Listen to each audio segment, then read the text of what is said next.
So prediction time for round 2 of the Six Nations, plus let's get into the selection reaction for Ireland versus Italy. Also, thank you everyone who's played fantasy rugby. I'll put the leagues up on the side for round 1. Don't do what I did and play players who didn't even start. I made sure I haven't done it this time. I'm sure you won't, so I'm definitely way down the pecking order, but I'll try harder. And if you haven't entered the free giveaway for rugby artwork right behind me from Blair Skivington of your choice, then please do. The link in the description below, completely free like I said. Now Ireland are making full use of this Italy game. Is it disrespectful or is it just smart? That's up for you to decide, but they're getting pretty much all of their squad on the pitch in these first 2 rounds, and if they win with that bonus point, really good, clever management, I think you would say. So anyway, this Ireland team, even though there's quite a lot of changes, 6 changes in all, looks really, really strong. Some players I can't wait to see play. We're going to see Calvin Nash go again. He should get plenty of ball at home against Italy. You think Ireland are going to get lots of possession, and it's big man for big man in midfield. Aki is rested. I don't think he's injured, so that's absolutely fine. So the big man, Stuart McCloskey from Ulster, he's never let Ireland down before, always performed well. He'll be a man on a mission to prove a point, but goodness me, it's going to be tough to break into that midfield. He's alongside Henshaw, so a really good centre partnership. Lowe was excellent last game. His boot was just huge against France. Got Ireland out of so many tight spots. Jack Crowley's can have even more confidence after his game against France. Not like he was lacking confidence before. Craig Casey gets a start. Really interesting. Head of Conor Murray, who I'm guessing is injured, or is he injured, or is he just dropped because we've got Gibson Park on the bench. So that's a big call, a big plus for Casey to get the start. Let me know if you know if Murray is injured or it's just a straight drop from the squad for Murray. And this video is supported by Lifting Giants, the first scientifically proven lifting block designed to fit the hands perfectly. If you're a line-out jumper, you know a line-out jumper, or you want to get an alternative Valentine's present, use the code RugbyAnalyst10 for 10% off.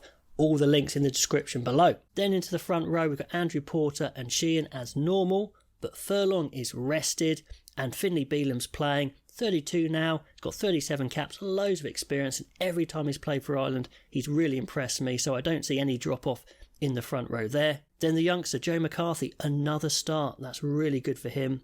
It's the magic man Tyg Byrne who's rested in the second row, so we get a serious size and muscle pairing of McCarthy and James Ryan. Really interesting to see how that goes. Plenty of heft there for sure. And then you've got Ryan Baird at 6, another second row build at 6. Goodness me, there's a lot of height in this side.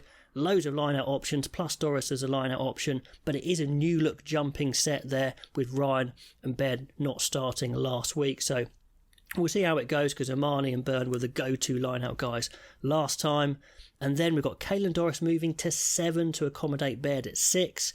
Really interesting to see him going at 7. In the past, Amani's been a guy who's covered at 7 when Van der Fleer isn't starting. And Caelan Doris is the captain.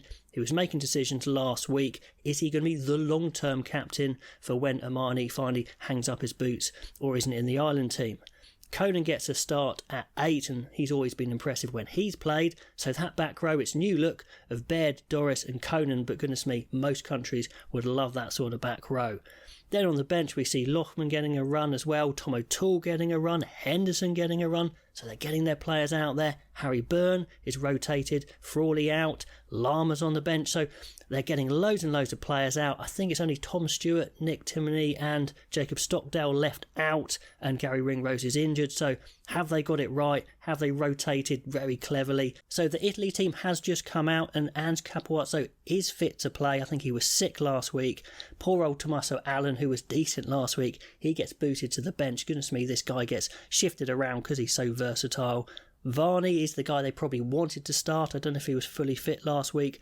Alessandro Garbisi is booted out of the squad with Pedrello on the bench. Then in the back row it's all changed and I don't think it helps them too much actually because Negri is injured. He's a big player. So Izakur goes to the blind side from the bench. Zuliani goes to the open side and it pushes Lamaro to 8, which isn't his best position, I don't think. Lorenzo Canone, he drops out. Ross Vincent's on the bench, the Exeter player. So impressive this year in the Premiership.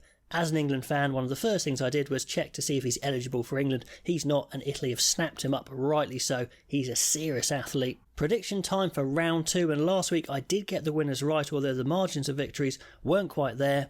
For Scotland versus France, I'm going to say Scotland win. Yeah, France, I normally back France, but I just got a feeling Scotland will do it at home.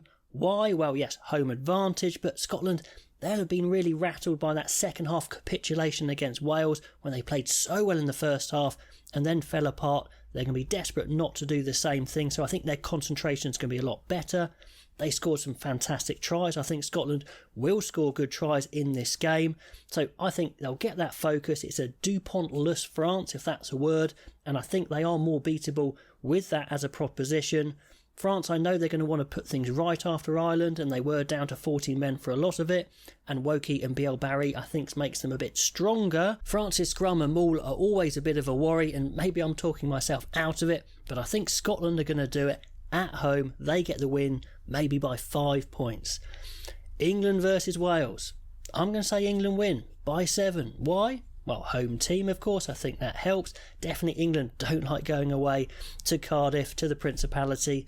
And England's pack, they look strong. They probably look stronger than the Welsh pack to me in the set piece, especially the line out under Borthwick has been very good. If it rains, I think England might take a bit too much control of the game, knock over some penalties, maybe a maul try, maybe a backs try if we're lucky. Should be enough for me. And I do think this Welsh team, you've got to remember, it's been shorn of a lot of its established world-class players. They've got lots of good youngsters, but away from home, as highly motivated as they will be, that quality of experience isn't there. I don't think the Welsh carries in the pack might make the impact that the English carries would. It'll be interesting to see how that super aggressive new look England defence goes. There were lots of holes in it last time, but they want that aggressive outside blitz from Felix Jones. Are Wales going to try and go around them like the Italians did, or chip over them? That's going to be interesting, but I do think England are going to get the win by about 7 points. Let me know if you agree. And then finally, Ireland versus Italy. Well, Ireland, I think, are going to win this one by about 14 points. I think Ireland are going to have a really good game, even though they've changed a lot. I love the players they've brought in.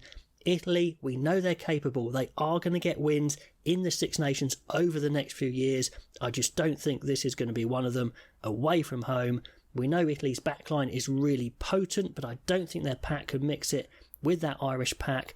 Exciting to see Joe McCarthy go again. I think Crowley's going to have an even better game than last week with that extra game under his belt. I think it's going to be a tough afternoon for Italy, although, like I said, they're a good team and they're going to battle hard. So Ireland by about 14. So those are my predictions for round 2 of the Six Nations. Let me know what your predictions would be. Enter the giveaway. Check out your fantasy team. Make sure all the players selected are actually starting, not like me. And I'll catch you next time.